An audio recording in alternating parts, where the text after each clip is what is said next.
Hi viewers, welcome to ಸುಷ್ಮಿ ಅಡುಗೆ ಮನೆ. ಇವತ್ತು ನಾನು ಮಾಡ್ತಿರೋದು ಫ್ರೂಟ್ ಕಸ್ಟರ್ಡ್. ಬನ್ನಿ ಹೇಗೆ ಮಾಡೋದು ಅಂತ ನೋಡೋಣ. ಅರ್ಧ ಲೀಟ್ರ್ ಹಾಲು ತೊಗೊಂಡಿದ್ದೀನಿ. ಹಾಲು ಸ್ವಲ್ಪ ಕಾಯಕ್ಕಿಟ್ಕೊಳ್ಳೋಣ. ಹಾಲು ನಿಧಾನಕ್ಕೆ ಕಾಯ್ತಾ ಇರಲಿ. ಅಷ್ಟರಲ್ಲಿ ಒಂದು 3 ಸ್ಪೂನಷ್ಟು ಕಸ್ಟರ್ಡ್ ಪೌಡ್ರ್ ಹಾಕ್ಕೊಂಡಿದ್ದೀನಿ. ಕಸ್ಟರ್ಡ್ ಪೌಡ್ರು ಎಲ್ಲ ದಿನಸಿ ಅಂಗಡಿಲಿ ಆನ್ಲೈನಲ್ಲೆಲ್ಲ ಸಿಗುತ್ತೆ. ಸ್ವಲ್ಪ ಹಾಲು ಹಾಕಿ ಮಿಕ್ಸ್ ಮಾಡ್ಕೊಳ್ಳೋಣ. ಗಂಟಿಲ್ಲದೆ ಮಿಕ್ಸ್ ಮಾಡಿ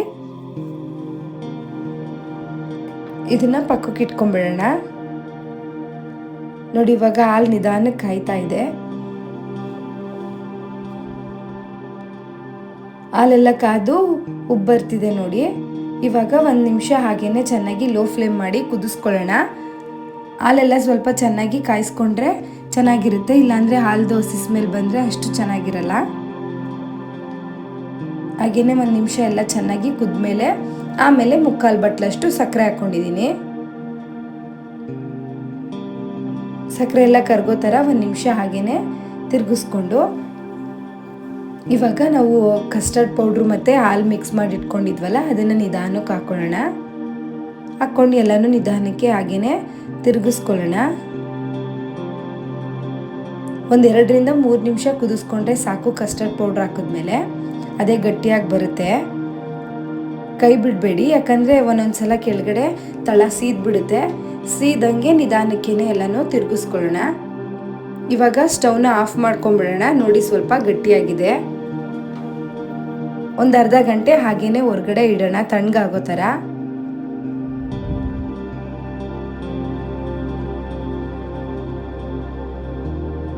ಹಾಗೇನೆ ನಿಧಾನಕ್ಕೆ ತಿರುಗಿಸ್ತಾ ಇದ್ರೆ ಬೇಗ ತಣ್ಣಗಾಗುತ್ತೆ.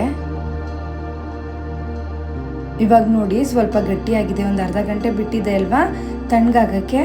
ಇವಾಗ ಇದೆಲ್ಲ ಗಟ್ಟಿಯಾಗಿದೆ.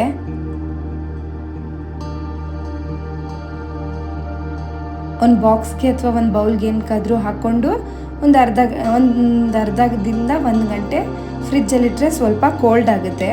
ಆಗ ಚಿಲ್ಡಾಗಿ ಇದ್ರೆ ಚೆನ್ನಾಗಿರುತ್ತೆ. ನಮಗೆ ಕೋಲ್ಡ್ ಬೇಡ ಅಂತ ಅಂದ್ರೇ ಇವಾಗ್ಲೂ ಫ್ರೂಟ್ಸ್ ಎಲ್ಲ ಮಿಕ್ಸ್ ಮಾಡ್ಕೋಬೋದು. ನಾನು ಸ್ವಲ್ಪ 1 ಅವರು ಫ್ರಿಜ್ಜಲ್ಲಿಟ್ಟು ಆಮೇಲೆ ತೆಗೆದಿದ್ದೀನಿ. ಇವಾಗ ನೋಡಿ, ಇನ್ನೂ ಸ್ವಲ್ಪ ಗಟ್ಟಿಯಾಗಿರುತ್ತೆ. ನಾನು ಸಣ್ಣ ಸಣ್ಣದಾಗಿ ಕಟ್ ಮಾಡಿರೋ ಆ್ಯಪಲ್ ಹಾಕ್ಕೊಂಡಿದ್ದೀನಿ. 1 ಬೌಲು ಸೇಬು, 1 ಬೌಲು ಬಾಳೆಹಣ್ಣು, ಸ್ವಲ್ಪ ದಾಳಿಂಬೆ ಹಣ್ಣು, ಒಂದು ಅರ್ಧ ಬಟ್ಲಷ್ಟು ಒಣ ದ್ರಾಕ್ಷಿ, ಸ್ವಲ್ಪ ಗೋಡಂಬಿ ಸಣ್ಣ ಸಣ್ಣದಾಗಿ ಕಟ್ ಮಾಡಿರೋದು, ಹಾಗೆ ಸ್ವಲ್ಪ ಬಾದಾಮಿ. ದ್ರಾಕ್ಷಿ ಹಣ್ಣು ಸೀಸನ್ ಇತ್ತು ಅಂದರೆ ದ್ರಾಕ್ಷಿ ಹಣ್ಣು ಹಾಕ್ಕೊಳ್ಳಿ, ಚೆನ್ನಾಗಿರುತ್ತೆ.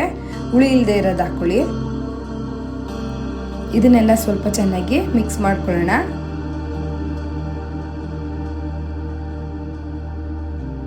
ಸ್ವೀಟ್ ಫ್ಲೇವರ್ ಇರೋ ಫ್ರೂಟ್ಸು ಯಾವ್ದು ಬೇಕಾದ್ರೂ ಹಾಕೋಬೋದು. ಸ್ವಲ್ಪ ಹುಳಿ ಅಂಶ ಇರೋದನ್ನ ಅವಾಯ್ಡ್ ಮಾಡ್ಕೊಳ್ಳಿ ಅಷ್ಟೇ.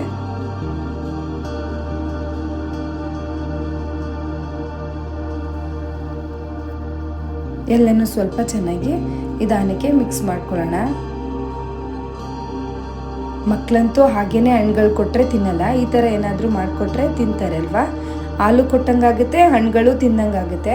ನೀವು ಮನೇಲಿ ಒಂದ್ಸಲ ಟ್ರೈ ಮಾಡಿ. ನನ್ನ ವೀಡಿಯೋಸ್ನೆಲ್ಲ ಪೂರ್ತಿ ನೋಡಿ. ಎಷ್ಟು ಕಲರ್ಫುಲ್ಲಾಗಿ ಕ್ರೀಮಿಯಾಗಿ ಕಾಣಿಸ್ತಾ ಇದೆ ಅಲ್ವಾ. ಟೇಸ್ಟ್ ಅಂತೂ ತುಂಬ ಚೆನ್ನಾಗಿರುತ್ತೆ. ನೀವು ಫ್ರಿಜ್ಜಲ್ಲಿಟ್ಟು ಚಿಲ್ಡಾಗಾದ್ರೂ ಕೊಡ್ಬೋದು, ಇಲ್ಲಾಂದರೆ ಹಾಗೆ ತಿಂತೀವಿ ಅಂತಂದರೆ ಹಾಗೇನಾದರೂ ತಿನ್ಬೋದು. ನೀವು ಮನೇಲಿ ಒಂದ್ಸಲ ಟ್ರೈ ಮಾಡಿ. ನನ್ನ ಚಾನಲ್ನ ಯಾರ್ಯಾರು ಇನ್ನೂ ಸಬ್ಸ್ಕ್ರೈಬ್ ಮಾಡಿಲ್ಲ ಸಬ್ಸ್ಕ್ರೈಬ್ ಮಾಡಿ, ಲೈಕ್ ಮಾಡಿ, ಶೇರ್ ಮಾಡಿ. ಏನಾದರೂ ಇತ್ತು ಅಂದರೆ ಕಮೆಂಟ್ ಮಾಡಿ. ನನ್ನ ವೀಡಿಯೋಸ್ ಎಲ್ಲ ಪೂರ್ತಿ ನೋಡಿ. Thank you.